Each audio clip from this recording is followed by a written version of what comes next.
Bonjour, merci donc, de m'avoir donné la parole aujourd'hui. Donc je vais essayer d'activer le partage. Est-ce que vous voyez mon PowerPoint?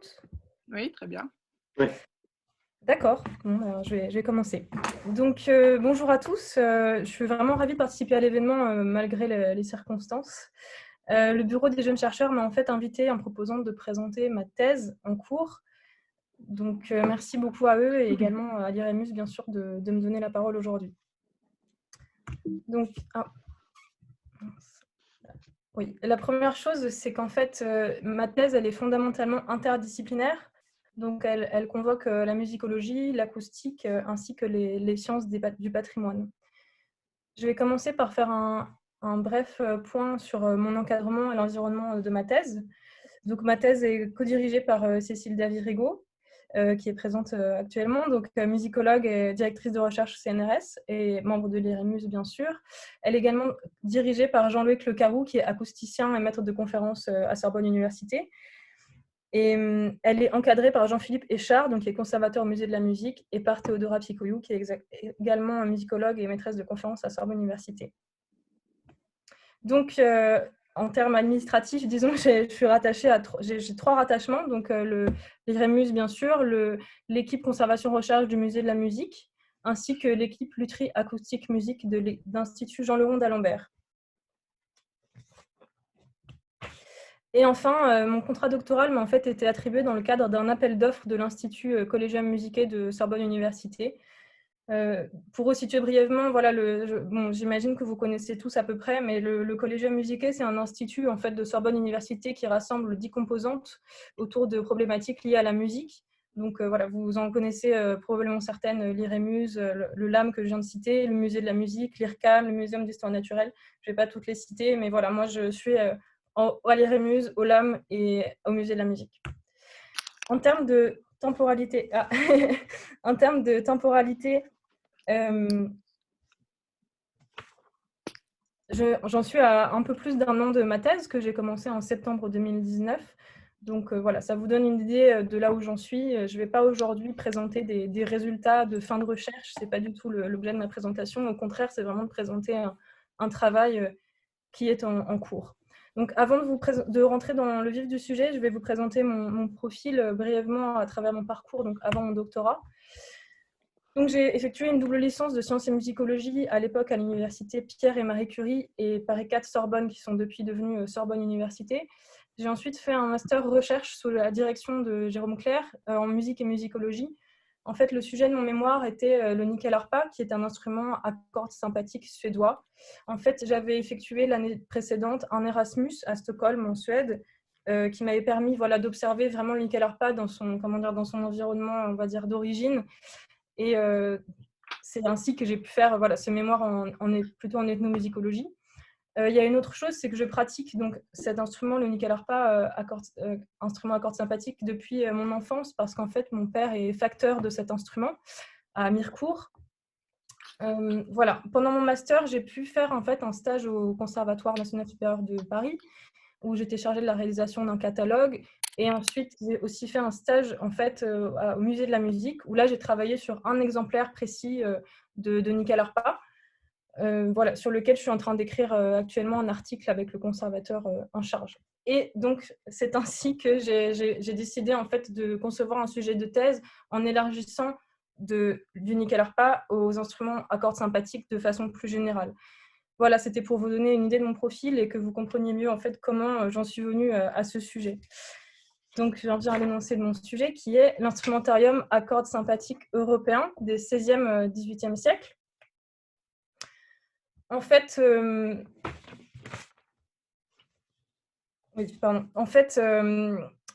les instruments à cordes sympathiques sont vraiment présents à travers le monde entier, mais il y a une cohérence esthétique et culturelle en Europe qui permet de les appréhender en tant qu'instrumentarium cohérent.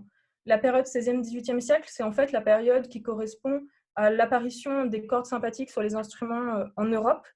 Et voilà, c'est la période où ils se sont installés et développés. À l'écran, là, vous pouvez voir un Hardingfele ou Hardanger Fiddle, qui est en fait un violon à cordes sympathiques norvégien. Vous pouvez voir les nombreuses décorations. En fait, c'est assez typique de cet instrument-là, beaucoup de marqueterie, nacre. Voilà, ça vous donne une petite idée d'un des instruments de mon corpus. L'axe de recherche principal de ma thèse est le suivant. Dans quelle mesure les répertoires musicaux pour les instruments à cordes sympathiques européens des 16e, 18e siècles sont-ils influencés par la présence de ces cordes sympathiques et de leur mode de jeu? L'idée, en fait, c'est vraiment d'interroger les répertoires, le fonctionnement de ces instruments, leur construction, leur pratique. Et pour ce faire, il y avait vraiment besoin de convoquer plusieurs disciplines. Donc, bien sûr, la musicologie pour tout ce qui est répertoire, pratique, entre autres, mais également l'acoustique pour ce qui est du fonctionnement mécanique des instruments, et également les sciences du patrimoine pour se confronter en fait à la matérialité de ces objets dont certains sont encore subsistants. Bon, il y a un premier point que je voulais aborder avec vous, c'est en fait qu'est-ce qu'un instrument de musique dit à cordes sympathiques. Parfois, sur les cordophones, donc les instruments de musique à cordes, certaines cordes vibrent alors qu'elles ne sont pas excitées directement par le musicien. Ce phénomène-là, il est connu, facilement observable. Vous avez peut-être déjà vous-même observé ça sur une guitare, un violon, etc. Dans ce cas-là, en fait, on dit qu'une corde vibre par sympathie. L'expression corde sympathique, en revanche, il y a une petite nuance. Elle est vraiment réservée pour désigner des cordes qui ne sont jamais excitées directement par le musicien et donc qui vibrent uniquement par sympathie. Et donc voilà, cette expression corde sympathique, elle est plutôt réservée à cet usage-là. Donc à l'écran, vous pouvez voir ce schéma qui montre en fait l'ensemble des cordophones sur lesquels une vibration par sympathie a lieu, donc l'ensemble A.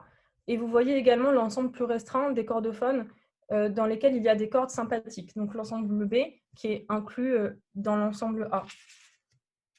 Moi, ma thèse, elle se situe vraiment sur l'ensemble B, donc sur les instruments qui ont des cordes sympathiques qui vibrent uniquement par sympathie. Je précise également qu'il n'y a pas dans ce schéma de notion de proportion qui serait porteuse de sens entre les cercles, c'est juste pour rendre compte du concept. Je pourrais revenir sur ça avant dans la question si vous voulez que je détaille plus cette partie.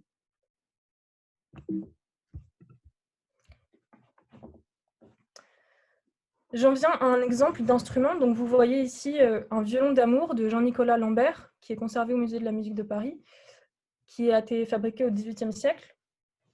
Donc, vous voyez en rouge les cordes que vous connaissez sur le violon, donc on peut appeler ici cordes mélodiques, qui sont excitées directement par le musicien, donc au moyen d'un archet.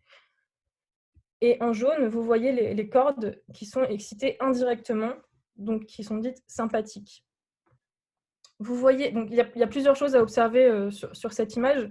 Tout d'abord, vous voyez en fait que les cordes jaunes ne sont pas accessibles par l'archet ou alors très difficilement. En fait, voilà, dans la pratique conventionnelle de l'instrument, on ne va pas les frotter avec l'archet, il faudrait passer entre les cordes. En bref, ce serait très compliqué. Donc, ce n'est pas le but. Voilà, on n'interagit pas avec elles comme ça. Donc ça, c'est la première chose. La deuxième chose, c'est que vous pouvez voir en fait un exemple de couplage. Donc, le couplage solidien qui va avoir lieu entre les cordes mélodiques et sympathiques, en fait, c'est un transfert de vibration, donc une transmission d'énergie vibratoire d'une corde à l'autre, qui ici a lieu en fait par le chevalet. Donc, il a toujours lieu par un ou plusieurs éléments structurels de l'instrument, et ici, c'est par le chevalet. Parfois, il peut y avoir par exemple plusieurs chevalets, et dans ce cas-là, on va inclure la table d'harmonie dans cette chaîne de couplage qui permet la transmission des vibrations. Vous pouvez également observer en fait sur ce schéma la tête sculptée, donc là avec une volute, la tête de l'instrument qui a un nombre très important de chevilles d'accords. C'est assez, on pourrait dire, symptomatique des instruments de mon corpus parce qu'il y a toujours beaucoup de chevilles qui correspondent bien sûr au nombre important de cordes, dont les cordes sympathiques. Vous pouvez également voir ici, j'ai fait cette ligne en pointillé parce qu'en fait, les cordes sympathiques passent sous la touche, et dans le manche, en fait, entre la touche et le manche, et elles ressortent ici. Donc, voilà, elles ne sont vraiment pas très accessibles.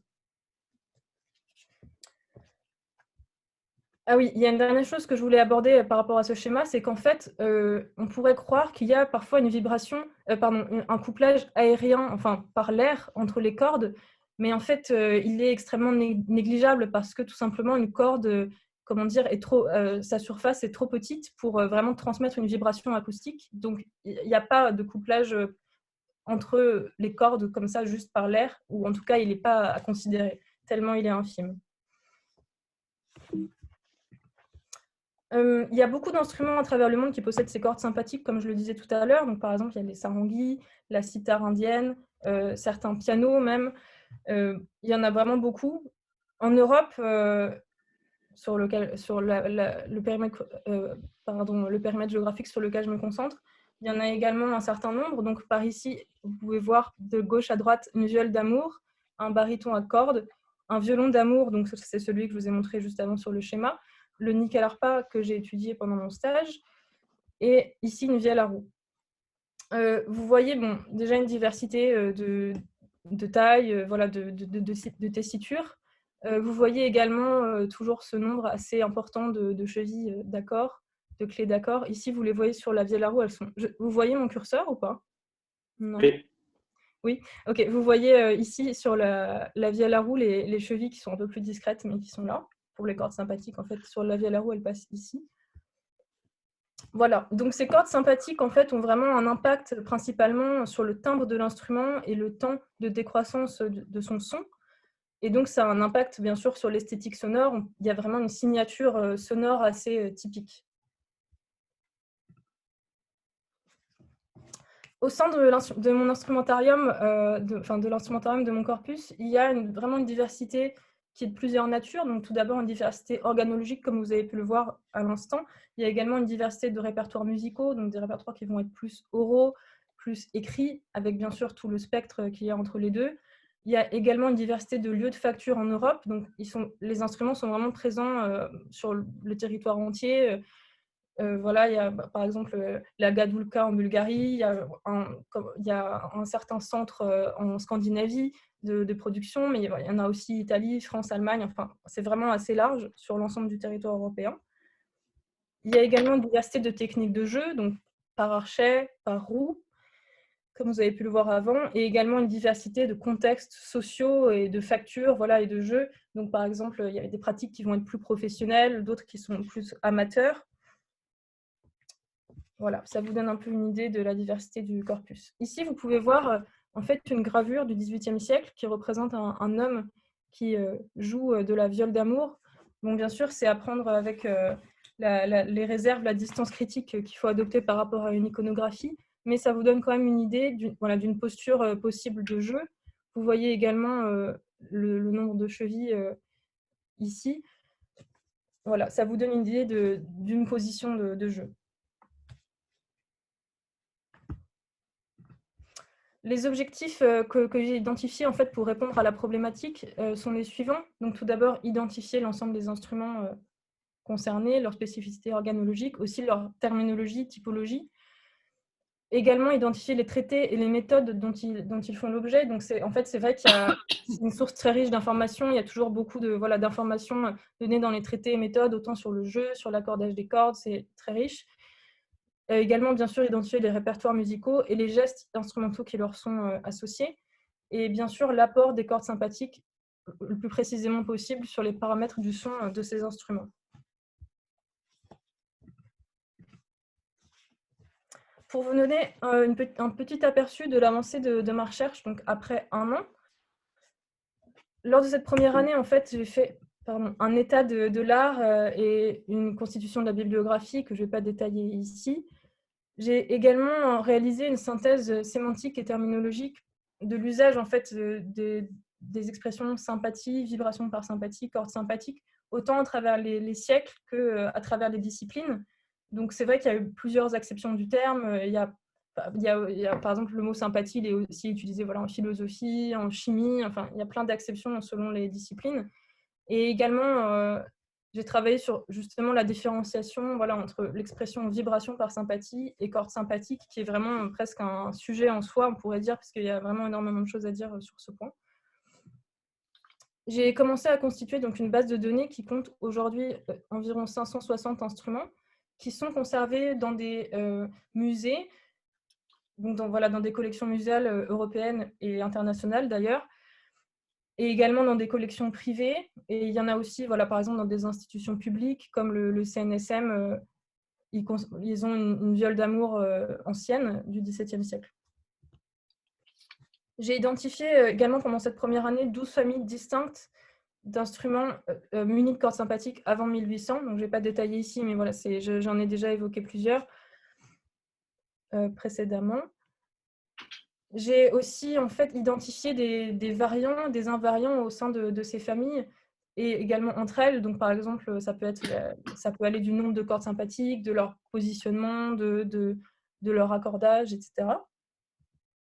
J'ai réalisé plusieurs entretiens avec des musiciens et des facteurs de ces instruments.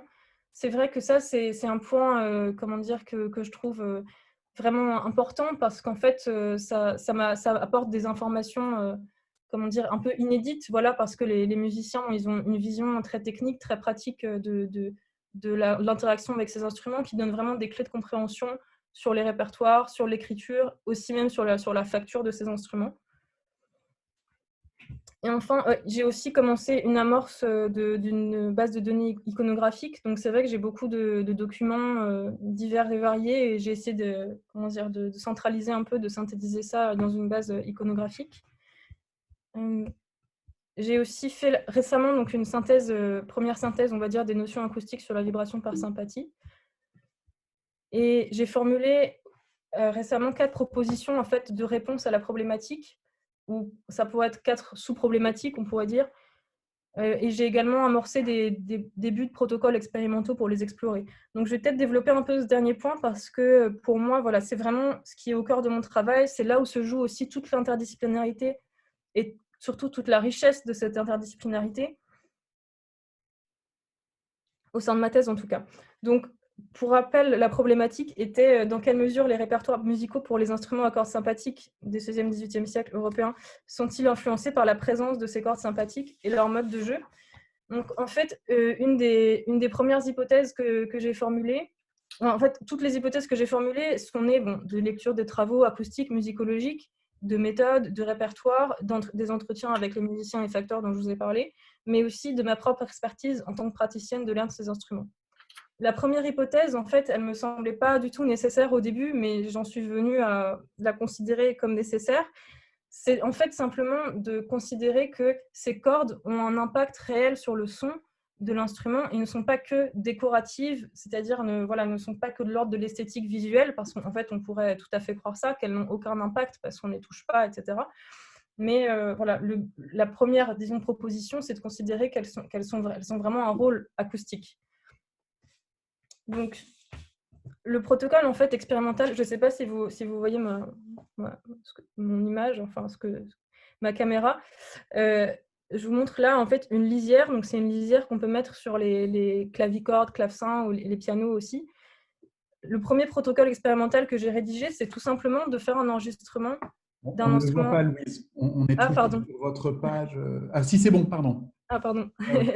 Ok, voilà, enfin, je vous montre de près à la caméra. Tout simplement de réaliser un enregistrement sans cette lisière et un autre avec, ou simplement on étouffe les cordes sympathiques avec cette lisière-là pour mettre en évidence les différences en fait, entre les deux enregistrements. Bien sûr, ça suppose de reproduire le même geste musical.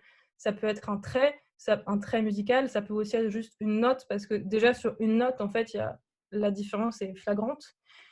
Voilà.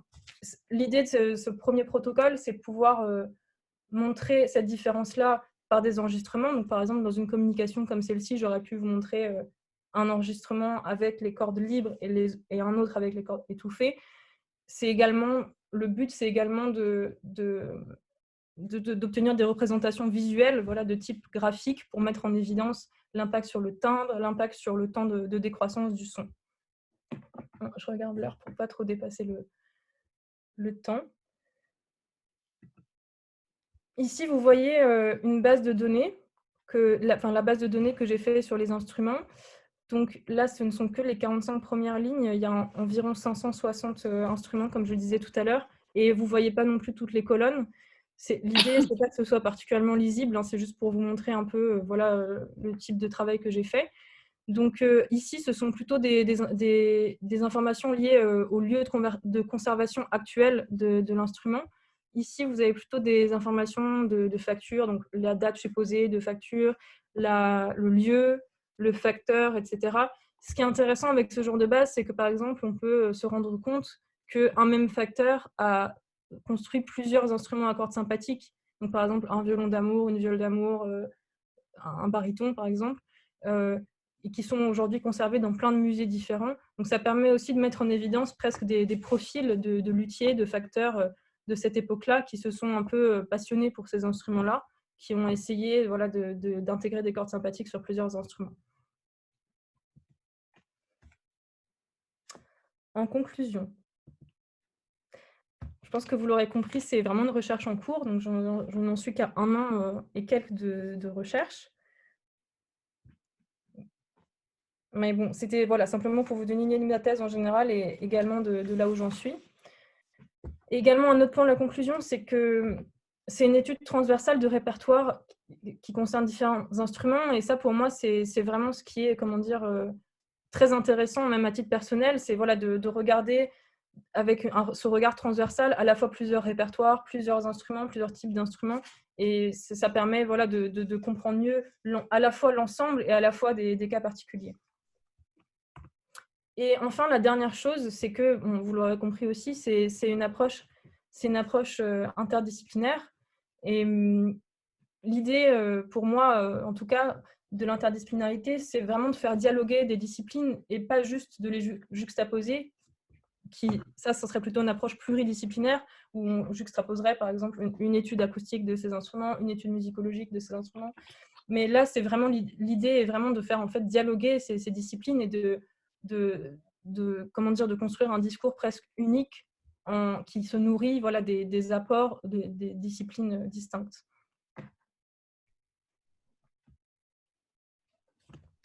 Merci Louise. Avant de rendre la parole, pardon, je voulais juste prendre un court moment, je pense qu'il me reste 5 minutes, pour remercier mes encadrants et directeurs de thèse, dont certains sont arrivés ici.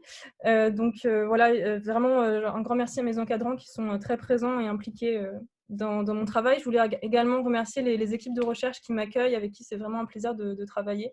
Et enfin, je voulais remercier le Collegium Musicae qui me fait confiance sur ce projet en me finançant. Et je vous remercie pour votre attention. Si vous voulez qu'on passe aux questions, je peux revenir sur certaines slides sur lesquelles je suis passée vite, ou on peut aborder une autre question. Voilà, je vous écoute. Merci Louise. Je voudrais juste vous féliciter et rappeler en effet que vous êtes à 1 an de thèse et qu'on a toujours une discussion pour les présentations de doctorants avec le BJC et puis avec les encadrants des thèses, à savoir quand est le bon moment pour présenter. Et la règle, c'est 2 ans. Normalement, puisqu'on se dit qu'au bout de 2 ans, normalement, le travail est présentable. Mais c'est 2 ans selon négociation et discussion avec les directeurs et les directrices de thèse. Et quand on a proposé votre nom et quand le BJC l'a proposé également, on en a parlé avec Cécile. Je lui ai dit, mais bon, elle est au bout d'1 an, est-ce que c'est possible? Et Cécile m'a dit, oui, oui, tout à fait, ça sera possible. Donc, franchement, bravo. C'est presque une exception, hein, là, finalement, qu'on fait. Et vous avez relevé le défi et la présentation de façon remarquable. Est-ce qu'il y a des questions dans la nombreuse assemblée, puisque je n'arrête pas de faire rentrer des gens, finalement? Oui, moi j'aimerais bien juste une petite question. Oui, Jérôme. En fait, c'est une question qui m'est venue à l'esprit en vous écoutant. C'est vraiment une question de curiosité. Est-ce qu'il y a des traces ou des signes, en fait, disons, je sais pas, de raisons d'abandon des instruments à cordes sympathiques, puisque d'une certaine manière, finalement, ils ont disparu de notre instrumentarium. Oui, oui, tout à fait. C'est une question effectivement que je me suis posée au début. En fait, je pense qu'il n'y a pas eu pour ces instruments-là une sorte de standardisation. Par exemple, ils n'ont pas subi la standardisation des instruments qui ont été intégrés à l'orchestre, par exemple.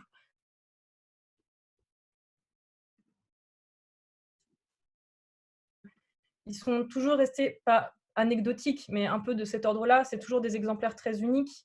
Et donc, typiquement, je pense que le fait qu'ils n'aient pas été intégrés à l'orchestre, peut-être du fait de leur sonorité un peu trop complexe ou trop enfin, je ne sais pas exactement pourquoi, mais je pense que le fait qu'ils n'aient pas été intégrés à l'orchestre symphonique, ça a vraiment participé à leur sinon disparition, en tout cas leur un peu éclipse sur le côté. Oui. Mais alors, c'est peut-être une question aussi d'effectifs, parce que c'est peut-être des instruments qui se limitaient à des petites formations, non? Enfin, moi, je pense à mon domaine, parce que j'ai aussi un peu ça. Et en fait, on ne les entend jamais dans des grands ensembles. En fait, c'est forcément des instruments plus. Oui, tout à fait. Enfin, bon. Mais est-ce qu'il n'y a pas d'écrit là-dessus? C'est ça, ma question, elle était là un peu. Non, j'ai pas vraiment trouvé d'écrit, de source écrite de ça. Non, non. D'accord. Je vais chercher dans ce sens. C'est une question intéressante. J'ai plus le texte de Berlioz sur la viole d'amour, où dans les années 1820-1830, elle est pratiquée notamment par Chrétien-Huron, et Berlioz le met à l'honneur, mais c'est dans une dimension de solo. Et je ne sais pas, dans le texte du traité de Berlioz, est-ce que finalement, dans l'image sonore romantique de l'orchestre romantique, est-ce qu'un ensemble d'instruments avec des cordes sympathiques serait possible? Je ne sais pas, en fait, de façon pratique. Il faudrait peut-être regarder ce qu'en dit Berlioz en détail. Oui, effectivement, j'avais regardé au début là, de l'année, effectivement, dans le traité d'instrumentation, il en parle, je crois, de mémoire, il faudrait que je retrouve la citation exacte, mais qui dit que c'est voilà, une sonorité intéressante. Il l'utilise, mais en solo, et c'est en fait, pour lui, c'est une couleur pittoresque. Et comme ça, en réfléchissant, j'imagine mal la pensée du son d'orchestre romantique, des Berlioz, des Wagner, etc. Je pense qu'elle est peut-être incompatible avec l'acoustique d'ensemble d'instruments à cordes sympathiques, dont finalement on maîtrise peut-être pas parfaitement les résonances et tout ça. Enfin, c'est juste une réflexion libre. Ouais. Mmh.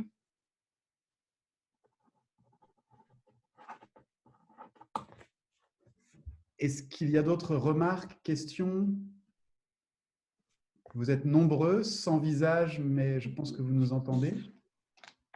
Riyad? Alors, ouais. Oui. J'ai une question concernant le violon d'amour. À chaque fois, s'il vous plaît, ce sera facile parce qu'on est nombreux. J'ai pas entendu. Si vous pouvez vous présenter à chaque fois, qui est-ce qui… Ah d'accord. Donc Riyad Mteraoui, merci, je suis. Est-ce que vous m'entendez? Oui. Oui. D'accord. Donc Riyad Mteraoui, je suis doctorant à l'IREMUS et sous la direction de Madame Cécile Davirigo.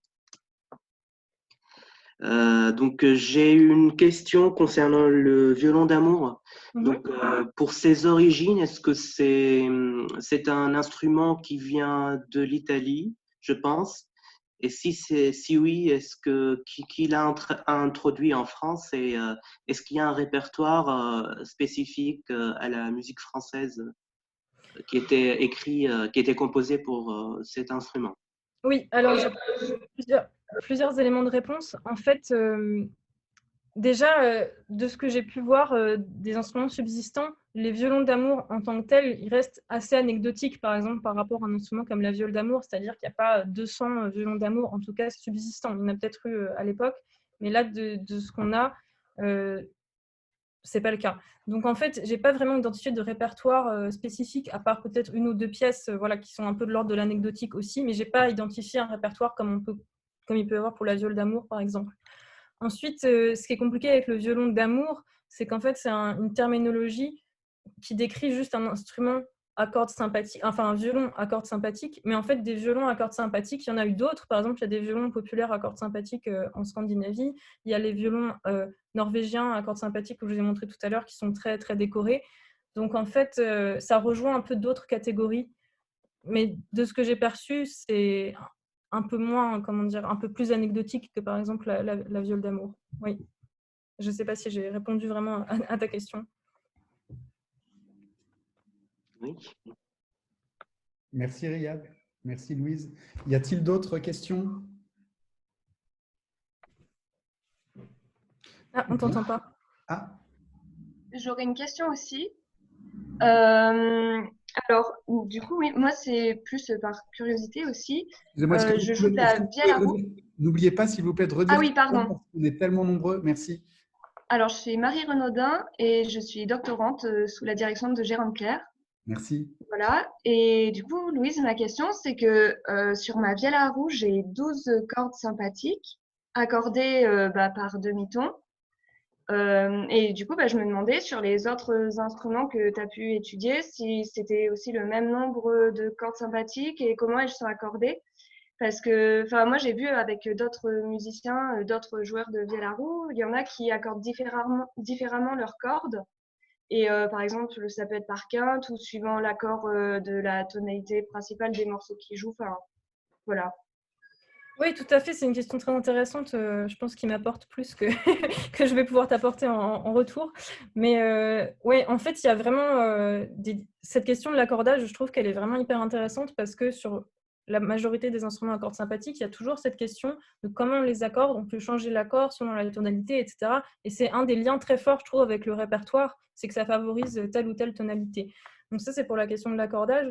Pour le nombre, il faudrait que je vérifie. Là, je n'ai pas en tête tous les instruments. Je crois qu'il y avait à peu près peut-être 50 ou 100 vielles à roue dans le corpus. Je ne me souviens pas exactement chaque exemplaire.